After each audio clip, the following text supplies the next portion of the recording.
इतनी खस्ता आली किस नसों बैठी, इतनी खस्ता आली किस नसों बैठी, अपनी चुगी खाली किस नसों बैठी। आस रखी थी मैं भी चढ़ता सूरज की, आस रखी थी मैं भी चढ़ता सूरज की, रात कुलखी काली किस नसों बैठी, रात कुलखी काली किस नसों बैठी। अस्सलाम वालेकुम, आदाब, सत श्री अकाल, नमस्कार। मेरा नाम है आरजे माजिद और अभी आप मुझे देख रहे हो रेडियो पीर पंजाल 90.4 एफएम के डिजिटल हैंडल्स पे।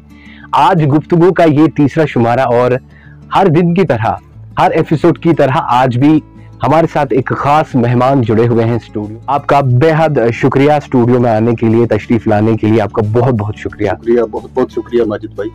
सबसे पहले मैं आप ही से जानना चाहूंगा कि आप कौन हैं, कहां से हैं? माजिद भाई, मैं पहाड़ी मरहूट का रहने वाला हूँ जी। एक अदबी घराने से ताल्लुक रखता हूँ। रियासत जम्मू कश्मीर की एक घेरेदार शख्सियत जो एक घने दरख्त के साये की तरह थे, हजरत खुदा बखिजार रहमतुल्लाह अलैह, जो गोजरी और पंजाबी के लामिसाल सुखनवर थे, मेरे दादा मोहतरम थे। क्या बात है, बहुत। मैंने उस खानदान में अपनी आंखें खोली तो मुझे अदब का एक माहौल मिला जी। मैंने अदब में काम किया। एक किताब भी जो है वो मेरी मंजरे आम भी आई 2008 में, बुक बुकाथरू के नाम से, गोजरी गजलें लिखता हूँ। अच्छा जी। आज हमारे साथ जो खास मेहमान हैं, ये राइटर हैं, ये शायर हैं, किताबें भी इन्होंने लिखी हैं, पंजाबी, पहाड़ी, गोजरी में लिखते हैं। इनका नाम है रियाज अहमद साबिर। साबिर इनका पेन नेम है, यानी कि साबिर इनका तखल्लुस है। रियाज साबिर साहब, चूंकि आप शायर हैं, मैं चाहता हूं कि इस गुफ्तगू की शुरुआत एक आपके अपने कलाम से हो। जुबान में पिछले पैरें आन जगाया, पिछले पैरें आन जगाया, किसने फिर अरमान जगाया, किसने फिर अरमान जगाया, दिल दरिया ने छल्ली मारी, दिल दरिया ने छल्ली मारी, अखा ने तूफान जगाया, अखा ने तूफान जगाया, इत सुजागी जाग आला ने, इत सुजागी जाग आला ने, कहीं पोला नादान जगाया, किस्मत ने फिर चौनी लाई, किस्मत ने फिर चौनी लाई, सुता कई इंसान जगाया, साबर मेरा दुख दर्दा ने, धरती ते आसमान जगाया। क्या बात है, क्या बात है। मेरा दुख दर्दा ने धरती ते आसमान जगाया। बहुत खूब, बहुत। जो ये लाइंस आपने पढ़ी, ये दिल को छुई, बहुत उम्दा। और मेरा ये एक सवाल आपसे और है कि आपने लिखना कब से स्टार्ट किया?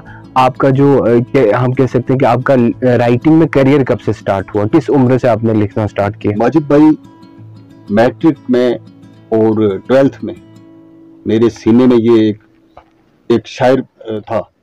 शेर कहने की थोड़ी बहुत सलाहियत थी। ये नहीं मैं कह सकता कि वो कलाम मेरा पुख्ता था जी। ये नहीं है। तो रफ्ता रफ्ता रफ्ता रफ्ता मैं लिखता रहा। दादा मरहूम के ज़माने में भी ये चीज़ थी मुझ में, लेकिन मैंने खौफ के मारे कभी उनके सामने कोई ये बताया नहीं कि मैं शायर हूँ। तो उनके जाने के बाद फिर हजरत इकबाल अजीम साहब जी, जो बाबा जी साहब लारवी रहमतुल्लाह ताला के नवासे भी थे और कल्चरल एकेडमी में एडिटर थे जी, रिटायर्ड डिप्टी सेक्रेटरी थे वो। तो मेरे उस्ताद थे जी, मेरी रहबरी करते रहे। तो उनके पास बैठना भी मुझे एक बड़ा जो था वो एक फायदा का मौका मिला मुझे। तो फिर रफ्ता रफ्ता रफ्ता मेरे कलाम में पुख्तगी आ गई। जिस तरह से आपने अपने दादाजी का जिक्र किया, आपने बड़ों का जिक्र किया, क्योंकि वो बहुत ही बड़े शायर गुजरे हैं, उनसे आपने कितना, आप उनसे इंस्पायर हुए, उनसे आपने ही सीखा? सीधी सी बात है, ऑब्वियस सी बात है, आपने उन्हीं से सीखा। तो कितना आप हमारे सुनने वालों को आज उनके बारे में जो नहीं जानते हैं कि क्या क्या उन्होंने लिखा था, क्या क्या आपने उनसे सीखा? हजरत वो एक आरफाना और सूफी शायर थे। तो मुझसे लिखवाते थे। आखिरी उम्र में वो खुद लिख नहीं सकते थे, लेकिन मुझे बुला लेते थे और लिखवाते थे मुझसे। तो उसका, उस माहौल का मुझ पे जो था वो बड़ा गहरा असर पड़ा। बिल्कुल बिल्कुल। मैं मुतासर हुआ तो मुझ में वो लिखने की थोड़ी सलाहियत पैदा हुई बुजुर्गों की वजह से। बहुत बहुत बहुत खूब। कौन कौन सी किताबें आज तक आपने लिखी हैं? माजिद भाई, मैंने एक किताब लिखी है बुक बुकाथरू, जो 2008 में जो है मंजरे आम पे आई जी। तो काफी जो है अल्लाह के फजल से मकबूलियत भी हासिल हुई उस तेरी बुक को।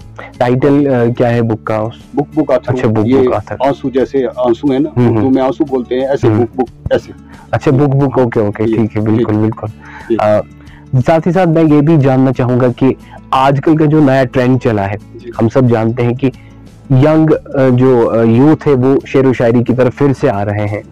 तो हर एक फील्ड में एक नियम होता है, एक कानून होता है, चाहे सिंगर हो, चाहे कोई भी कलाकार हो, अपना अपना एक तरीका होता है कि राइटिंग के लिए क्या क्या ऐसे नियम हैं जो एक राइटर को माइंड में रखने चाहिए लिखते टाइम पे। कैसी चीजों पे हमें लिखना चाहिए और कैसी चीजों पे नहीं लिखना चाहिए जो कंट्रोवर्सी हो सकता है। क्या क्या चीजों का हमें राइटिंग के टाइम पे ध्यान रखना चाहिए? माजिद भाई, जुबान के हवाले से मैं बात करूंगा। जुबान चाहे उर्दू हो, वो डोगरी हो, वो पंजाबी हो, वो कश्मीरी हो, वो गोजरी हो, जुबान है। ये अल्लाह की बनाई हुई जुबानें हैं। तो सबसे बड़ी ये बात है कि जुबान किसी में भी जो कोई लिखेगा, कोई भी फनकार, वो जुबान के वो मुहावरे, वो रमज और वो किनाया जो जुबान में बरती जाती हैं, जो हमारे अल्फाज जो गुमे हुए हैं। मैं गोजरी के हवाले से मैं ऐसी बात करता हूँ कि जो हमारी जुबान के जो अल्फाज जो गुमे हुए हैं, छुपे हुए हैं, नए नए लफ्ज जो हैं वो दाखिल हो रहे हैं जुबान में। तो पुराने लफ्ज जो हैं, वो लुगात जो है, वो मुहावरे जो हैं, वो जुबान में लाने चाहिए। और एक सिरका शायरी के में खिलाफ जो भी तखय्युल होना चाहिए वो अपना होनी चाहिए। बिल्कुल। जमीनें बेशक जो बहरे हैं वो सबकी वो बराबर हैं, बहरों का हकदार जो है वो हर शायर है, लेकिन जो अपनी जमीन बनाए, अपना बागीचा बनाए, अपने पौधे लगाए, ये मैं नई नस्ल को मैं ये पैगाम दूंगा कि वो अपने पौधे लगाएं, अपने बागीचा तैयार करें। बिल्कुल एक अपनी क्रिएटिविटी अपनी राइटिंग में लाएं। तखय्युलात जो है वो किसी के तखय्युलात से वो छेड़खानी ना करें। एक और सवाल है जो हमसे भी पूछा जाता है, क्योंकि हम जब अपने शोज करते हैं तो हम शोज के बारे में खुद लिखते हैं। हमसे भी ये सवाल किया जाता है, क्योंकि हम राइटर है नहीं, हमारा बोलने का काम है। सो एक राइटर और बोलने वाले में बहुत ज्यादा फर्क होता है। हमारा अब ये काम है, आजकल ऐसा दौर हो गया है कि हम अपना स्क्रिप्ट भी खुद बनाते हैं। तो हमसे भी ये सवाल पूछा गया है, बीइंग ए राइटर, मैं अब जैसे बीइंग ए आप राइटर हैं, मैं आपसे ये सवाल पूछना चाहता हूँ कि जैसे हम किसी कहते हैं कि इसके लिए कोई खास मखसूस वक्त होता है राइटिंग के लिए, या आपको आमद आती है कि सर जो शायरी के हवाले से मैं बात करता हूँ कि कोई भी जो नसर लिखने वाला होगा या वो शायरी करने वाला होगा जी, ये वर्द वरूद होता है, इल्हाम होता है। जब तक वो इल्हामी कैफियत तारी ना हो, सवाल ही नहीं पैदा होता कि अगर कोई लिख सके। ये इसके लिए कोई तालीम नहीं है। बिल्कुल। मेरे दादा साहब जब उनको कोई पूछता था कि आपकी जार साहब तालीम क्या है, वो फरमाते थे बकदरे जरूरत दो जुमात। क्या बात। लेकिन इस किस्म की शायरी है कि उनके जो अल्फाज की वो जो है वो बंदिश या उनके वो रमूज, वो किनाया, तो इंसान हैरान हो जाता है। वहाँ एक तहकीक करने वाला जो है वो बहुत परेशान होता है कि मैं जार साहब पे क्या लिखूं। एक बड़े बाब खुल जाता है किसी चीज पे लिखने के लिए। तो इसके लिए यही है कि वर्द वरूद के बगैर जो है वो नहीं लिखा जा सकता, और वर्द वरूद के बगैर अगर कोई लिखेगा इल्हाम के बगैर, उसमें असर नहीं होगा, वो सिर्फ वो काफिया पैमा ही होगी। माशाल्लाह, बहुत ही खूबसूरत बातें करते हैं आप। किसी ऐसे आजकल के जो नामवर सिंगर है, किसी सिंगर के लिए आपने लिखा आज तक? नहीं, मैंने सिंगर के लिए नहीं लिखा। जी, अच्छा। सिंगर के लिए जैसे आपने अपने बुजुर्गों का नाम लिया, उनका कोई कलाम आप सुनाना चाहते हो, क्योंकि वो बड़े शायर रहे हैं? बिल्कुल जी। मैं उनका एक मशहूर गोजरी का एक बहत, जैसे हम सीआरफी को आप जानते हो, बिल्कुल, क्योंकि जो उस वक्त पंजाबी या गोजरी जुबान में जो लिखा जाता था, जो भी असासा है बुजुर्गों का, पुराने बुजुर्गों का, वो सीआरफी की सूरत में मिलता है या काफी की सूरत में। जैसे बाबा बुल्ले शाह साहब रहमतुल्लाह ताला, बाबा फरीद चकरगंज रहमतुल्लाह ताला, मियां मोहम्मद बख्श रहमतुल्लाह ताला से ये लोग बहुत मुदस्सिर थे, ये हस्तियां। तो मैं एक बैत सुनाऊंगा सीआरफी का, मालिक भाई। लाम लगन की पूछो पतंग कोलू। क्या बात। लाम लगन की पूछो पतंग कोलू, निगले विच तो वाफ है जान जिसकी, जिंदा मुड़न ना ऐब कबीर समझे। जब वो जिंदा मुड़ वापस आ जाता है तो वो समझता है मैंने कोई बहुत बड़ा गुनाह किया है। शायर फरमाते हैं, जिंदा मुड़न ना ऐब कबीर समझे, जिंदा मुड़न देती नई आन जिसकी। उसकी गैरत जो है वो उसको जिंदा नहीं वापस लौटने देती, जिंदा मुड़न देती नई आन जिसकी। सड़ गया राख हुए कदमा यार गम होवे सामने जान कुर्बान जिसकी छपी जार ने गालिया जग विच शायर सुर्खियां में लिखे शान जिसकी। क्या बात है, बहुत पतंग का नाम जो है वो सुर्खियों में लिखा जाता क्या बात है, क्या बात ये होता है महबूब का और एक आशिक का एक मिसाल दी है। उन्होंने अपने मुर्शिद पे लिखा है जो कुछ। बिल्कुल। रियाज साहब, एक और चीज मैं आपसे जानना चाहूंगा। आजकल का मैंने पहले भी जिक्र किया, ये ट्रेंड आज चल रहा है राइटिंग का, और आपने इसका जवाब भी दिया कि इसमें इल्हाम आते हैं, इसमें कोई तालीम नहीं होती है, जब भी आपको इल्हाम आता है तो आप लिखते हैं। आप आजकल की जो यंग जनरेशन है उनके लिए क्या मैसेज देना चाहते हो अपनी तरफ से?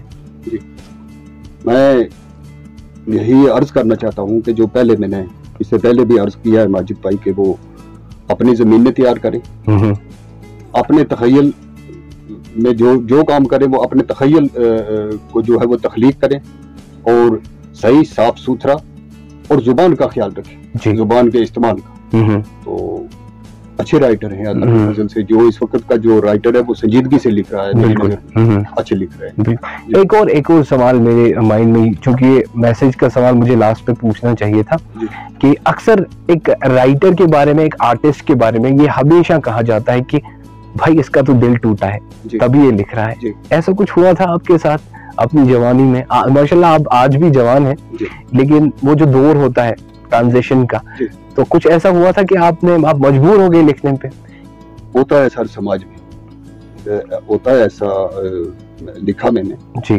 तो उसके बाद ये हुआ कि 2000 में मेरे साथ एक बहुत बड़ी ट्रेजेडी हुई कि मेरे फादर को और मेरे वालिद साहब को और मेरे भाई को जो था वो जान से खत्म कर दिया कुछ लोगों ने। तो मैं नाम नहीं लेना चाहता। बिल्कुल। तो माजिद भाई जवानी की सरहद में कदम रखते हुए मैंने खाको खून के मार के अपनी आंखों से देखे। तो वो खाको खून के जो मार के थे वो मेरी शायरी का एक हिस्सा है, मैं कभी भूल नहीं सकता। तो ये दुरुस्त फरमाया आपने कि शायरी के लिए कोई ना कोई सबब होता है, और ये भी नहीं होता कि हर दुखी या हर बेचैन आदमी जो है वो शायरी लिख सकता है। वो भी अल्लाह की अता से लिखा जाएगा, जो भी, चाहे वो मज़ाहिया शायर हो जिसको फन लतीफ कहा जाए, चाहे वो दर्द मत क्यों ना हो, ये अल्लाह की अता उसके पीछे होती है। तो ये है कि मैंने परेशानियां देखी हैं, परेशानियां देखी। उम्मीद करते हैं कि जो आपने देखी है परेशानियां, आगे जाके आपका फ्यूचर बहुत ही ब्राइट हो, बहुत ही अच्छा आप आगे लिखते भी रहें। क्या आपका कोई प्लान है आप आने वाले दिनों में, आने वाले 4-3 सालों में आप कुछ और ला रहे हैं हमारे लिए? बिल्कुल, मैं इंशाल्लाह मैंने एक किताब जो है वो मैं मुरतब कर रहा हूँ जी, मैं तरतीब दे रहा हूँ। तो नाम भी मैंने रख दिया है मेरी जुबान में, उस किताब का नाम है गैबी सौदा। क्या बात। आए वक्तों में इंशाल्लाह जल्दी आ जाएगी मंजूरियां। तो उसमें आपका कलाम ही होगा या गजलें ही होंगी? मैं गजलों को मैंने बहुत तरजीह दी। बिल्कुल बिल्कुल। और जाते जाते एक और मैं सवाल आपसे पूछना चाहूंगा। आप आज हमारे स्टूडियो में आए, पहली बार सुरनकोट में ऐसा हो रहा है कि यहाँ पे एक रेडियो स्टेशन लॉन्च किया गया और यहाँ पे आपको बुलाया गया, तो आपको कैसा फील हो रहा है? मैं बहुत अच्छा महसूस कर रहा हूँ माजिद भाई। हमारे अपने एरिया में जी, अपने इलाके में ये कोठा मैं अपना इलाका समझता हूँ। बिल्कुल। और ये खुशी की बात है, ये खुशी की बात है कि यहाँ रेडियो स्टेशन है हमारे करीब पड़ोस में। मैं शुक्रिया अदा करता हूँ जिन्होंने ये रेडियो स्टेशन यहाँ रखा। बिल्कुल जी। और जाते जाते जैसे कि हमारे यहाँ टैलेंट की बिल्कुल कमी नहीं है, हमें बहुत टाइम हो गया आप इधर काम करते हुए। यहाँ पे सिंगर भी हमने देखे, पोइट भी हमने देखे, तरह तरह का टैलेंट है, लेकिन साथ ही साथ एक समाज में बिद्दत भी है ड्रग्स की। उन नौजवानों के लिए आपका क्या मैसेज रहेगा? Being a senior citizen, being a आप लिखते हैं, इन अनवानों पे भी शायद आपने लिखा होगा, उनके लिए क्या मैसेज है? मैं उनके लिए यही अर्ज करना चाहता हूँ कि जो जिस मजहब से जो इंसान है, चाहे वो हिंदू है, अगर वो सही हिंदू है, वो अगर अपनी मजहबी किताबों को वो पढ़ेगा, वो कभी ड्रग्स नहीं इस्तेमाल करेगा। जो सही मुसलमान है तो वो भी जो है वो नशे से गुरेज करेगा, वो कभी नशा नहीं करेगा। तो नशा जो है वो एक बहुत बड़ी बुरी चीज है जी। ये इंसान को खत्म करता है, इसमें कोई तरक्की भी नहीं हो सकती, और इंसानियत से भी जो है ये बात जो है ये बहुत दूर है। वो एक अच्छा इंसान जो है वो नशा नहीं करेगा कभी। तो इसकी यही चीज है कि इस चीज पे जो है वो जोर डाला जाए, दबाव डाला जाए, ताकि आने वाली नस्लें जो हैं वो ये नशाखोरी से जो बचें और अपने मजहब से जुड़े रहें। बिल्कुल। अपने अगर मजहब से सही जुड़ जाएं तो ये सही इंसान बन जाए। बहुत बहुत शुक्रिया स्टूडियो में आने के लिए, हमसे बात करने के लिए। उम्मीद हम करते हैं कि आगे भी आप आते रहें। जाते जाते आपके कलाम की 2 लाइन्स हो जाए। एक गजल अर्ज करता हूँ माजिद भाई। वो उकड़ा सौदा गाक पराई मर्जी का, तेरी याद दलाली किस नसों पे थी, तेरी याद दलाली किस नसों पे थी, अपना करना आपे कौन उजाड़त हो, अपनी बस्ती खाली किस नसों पे थी, अपनी बस्ती खाली किस नसों पे थी, और लोग सियाना साबर कितनो सादो है, पाछी नाल उनाली किस नसों पे थी। क्या बात है। नाल उनाली किस नसों पे थी। एक और छोटी बहर की गजल।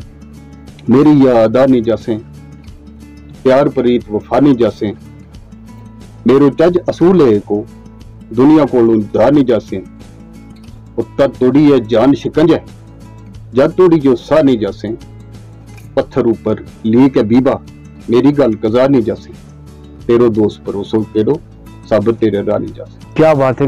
वाकई में ये जो गुफ्तगू हमारी हुई, बहुत मजा आया। वक्त का थोड़ा सा तकाजा है, बाकी चीजें भी हैं, तो आपके साथ बात करके बहुत अच्छा लगा। उम्मीद करते हैं कि आप आगे भी ऐसे आते रहें। बहुत बहुत शुक्रिया। बहुत बहुत शुक्रिया। RJ Majid signing of.